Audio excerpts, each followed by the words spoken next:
Tottenham versus Arsenal. I think this game will be 1-0 That's what I'm thinking. I would like to start with the Premier League. We have a Manchester United fan here. What do you think about this fixture away at Southampton? So I'm pumped up for this, another early game for Manchester United. I hope they won't disappoint me this time, like they did against Brighton a couple of weeks ago. Ugarte now ready to start for Manchester United. He was not fantastic during the international break, but decent performance from him. And for sure, I would expect a better performance than Casemiro performed against Liverpool.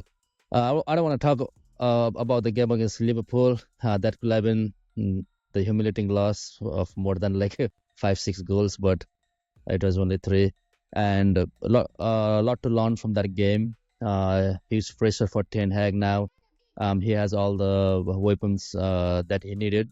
So now everyone is ready, except Højlund and Lenny Yoro, who are still out. But other than that, you have your Ugarte, Mazraoui, every player that you wanted Manchester United to buy. You have it now. Now, like it's a crucial phase for Ten Hag and Manchester United, because when there are no resources, then you will say, like, because of lack of resources, I couldn't do this, I couldn't do that. But now you have all the resources. You have to show, like, we are the big club. We are one of the biggest club in the world, and like we have to play with the ball. We cannot like play against the ball. I mean, more than with the ball, because you are like qualified as the biggest club because you dominate the small clubs in terms of position. And what is going on with Manchester United is that we are not able to build up from back. We are not able to complete the play. It's just that I mean, I feel like there's something in, like, there is no coordination, I will say. There is no combination between the players. So, I mean, we have Bruno who puts so much hard work, but I mean, he's everywhere. But those link up play is not there, and I feel like Ten Hag needs to work on that. I'm excited for this, not only because it's against us, the team that got promoted this season, but it's a huge game for us and for Ten Hag, basically. Like Uzit explained, United has been struggling, and the concern that they have there. No, they But have moving the on to Ugarte now, so I think he must be happy now. Yeah, yeah. hopefully. Yep. I mean, it's not just player. In my view, for United, I've been seeing it for a while, and then they had good coaches. Erik Ten Hag was really good in Ajax, right? I think it's. I was talking with Uzit earlier, and I was saying him, like, everything has to be changed from the ground up to the from the top level in Manchester United for them to be a top contender back in the Premier League. That's what I feel like, from dressing room to managing, directing, and everything, including players, right? And managers as well.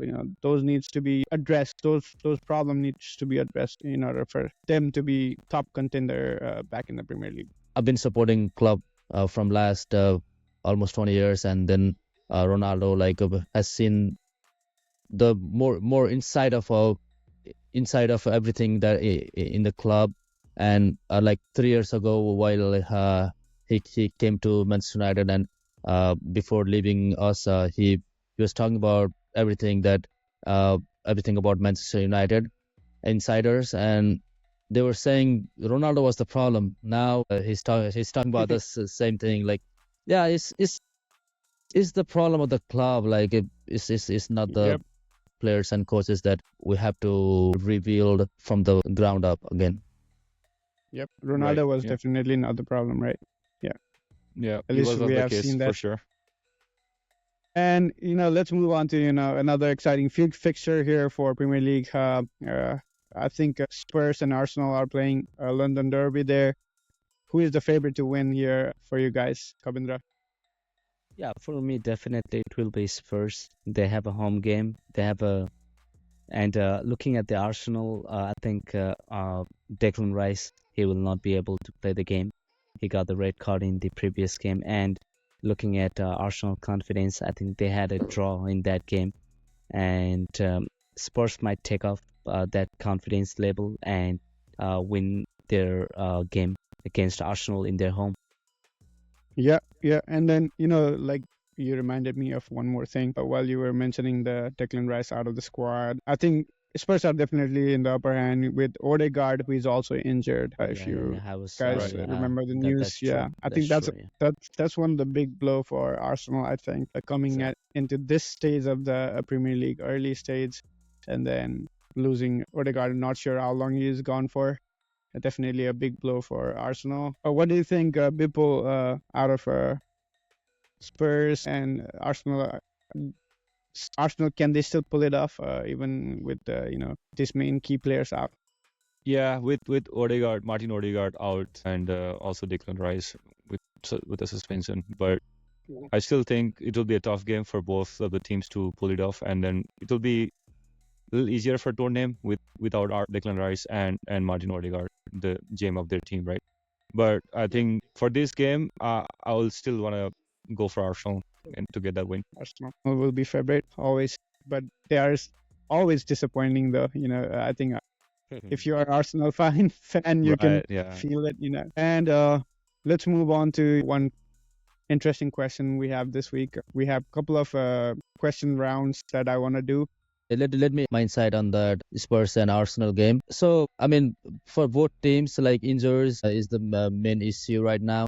I'm excited to see Arsenal like play without Martin Odegaard after a very long time in the Premier League. So that's interesting to see. And so without like you guys said that Declan Rice and Odegaard is gonna be a little hard, but I still see Arsenal as favorite because in terms of Spurs side as well, Dominic Solanke is also not fit, and most importantly, Mickey Van der Ven, he didn't play last game, so I feel like he is out as well, and the centre back partnership between Romero and Van der Ven been fantastic so far. So now Red Dragusin started with Romero, and it's kind of like again, like I said, like if there is a change in the attack, it don't be a huge problem. But if there is a change in the defense, the coordination, like most of the time, you feel like the coordination is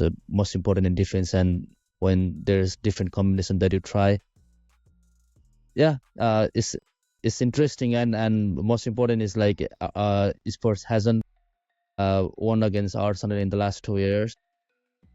Maybe this is the time. Yeah, about time. I mean, Best situation and circumstances right now. right. I mean, we were talking about the more games, and now we're seeing injuries early on in the season. So long Yep, season yep, ago. yeah. Yep, international break, I don't like it. It takes a toll on all the players. All right, so let's get started with a series of questions. This will be a quick, question answer to two questions actually, right? So one question, first question, which fixture will you see more goals in Premier League? And which second question is, which fixtures will you see less goals in the Premier League? Yeah, so I feel the last game on Saturday between Bournemouth and Chelsea, I feel like we'll see more goals on that because Bournemouth, like what a comeback against Everton in their last game week. I feel like they will feel more confident coming into the home game with Chelsea Football Club. So talking about Bournemouth, like they have struck the average of 15 shots per game and has conceded the same amounts as well. So it's just that I feel the game should like see goals on both ends. For Chelsea Football Club, again, like they have been fantastic on the attacking side as they have recorded 18 shots on target in their last first 3 games. I mean, so there's no question about their attacking side. But most importantly is that they have conceded in all 3 of their games so far. So this is why I feel like this game will have lots of goal at both ends. And talk about the less goals. I feel Wolves and Newcastle. we'll see less goals because Wolves considered like 6 goals against Chelsea in their last home game. And I mean, Yep. our game is tough to play, but to consider like 6 goals in front of the home supporter, I mean, I'm sure like they are more prepared defensively for this second game at home.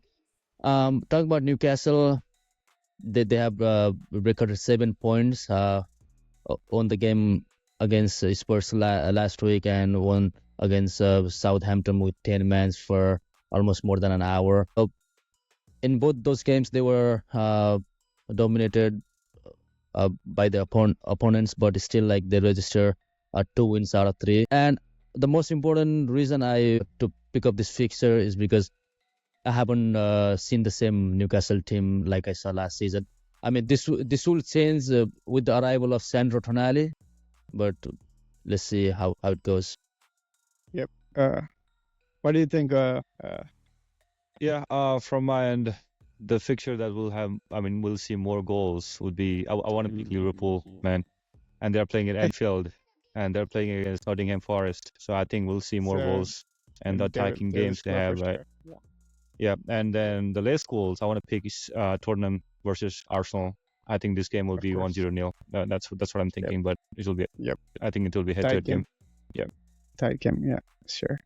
Kobe, you have any idea?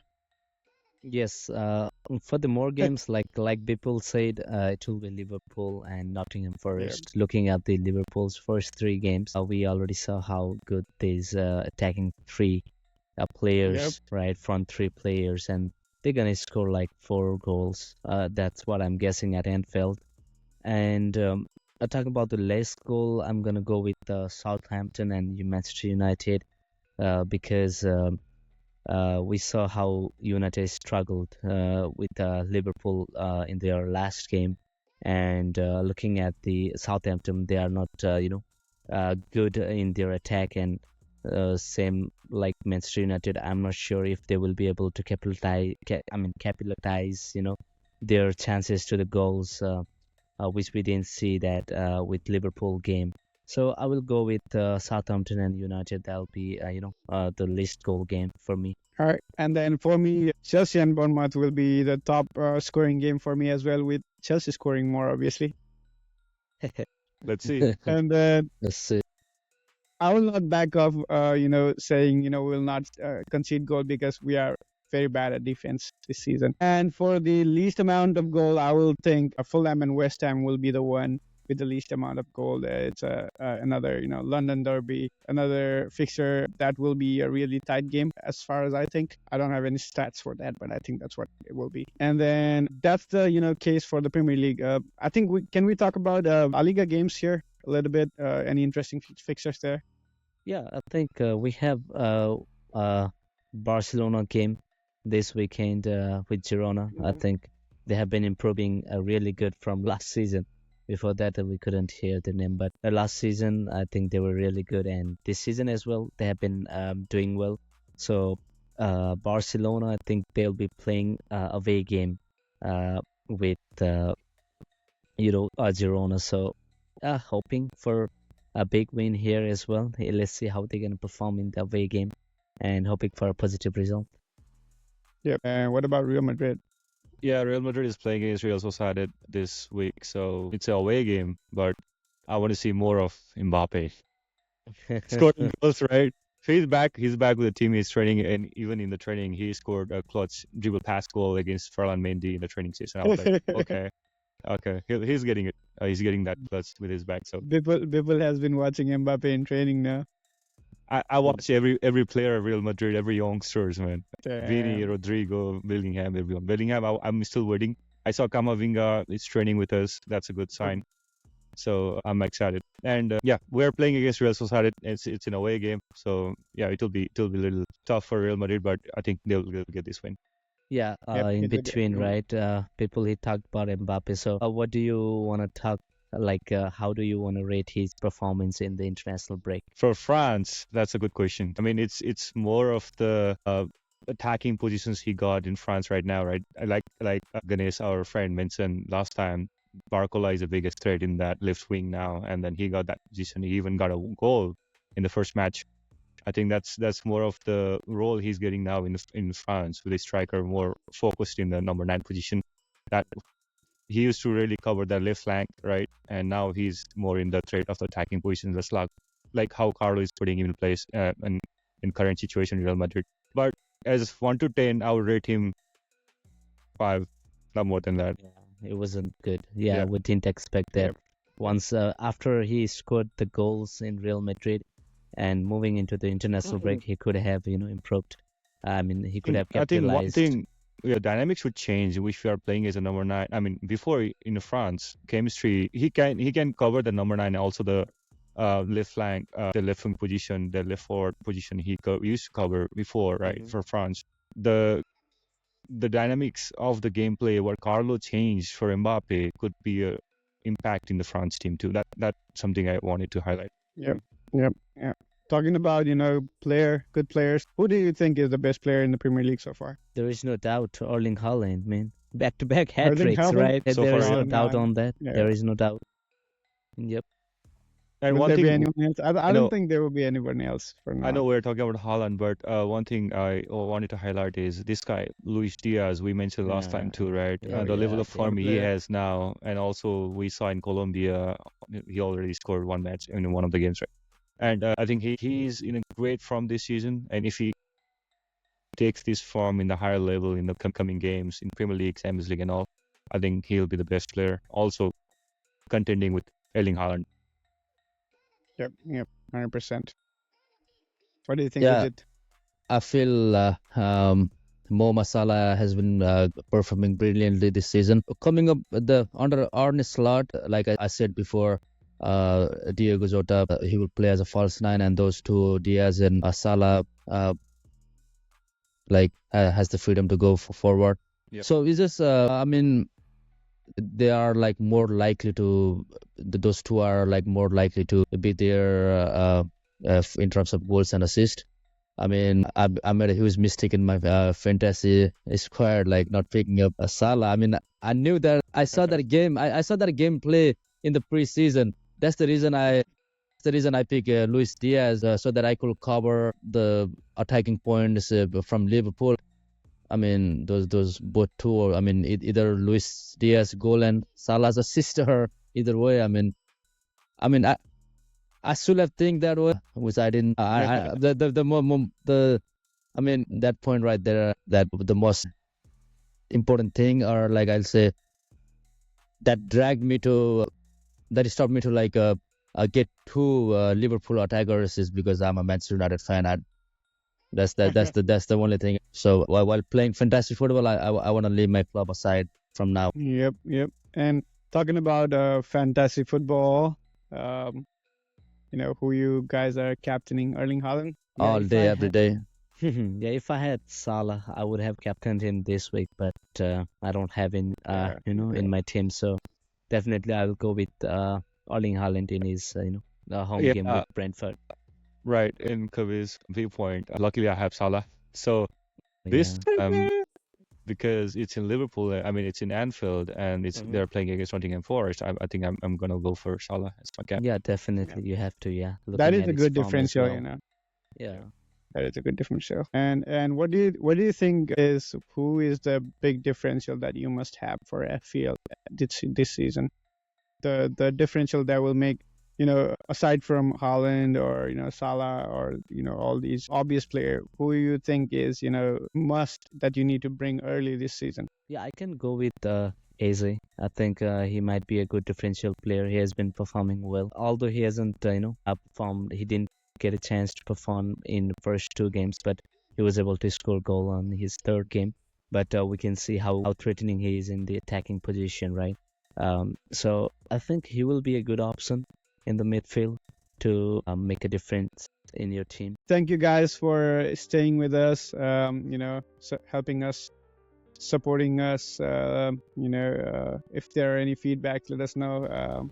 And then, if you want to, join us, PM us in our Ball and BM Talks Instagram or TikTok or Facebook page, and then we'll reach out to you so you can, get invited in our talk show and then, have a little chat, have fun. So, until then, everybody, thank you very much again. Like and subscribe us as much as you can, and share our content if you really like it. So thank you very much. Thank you.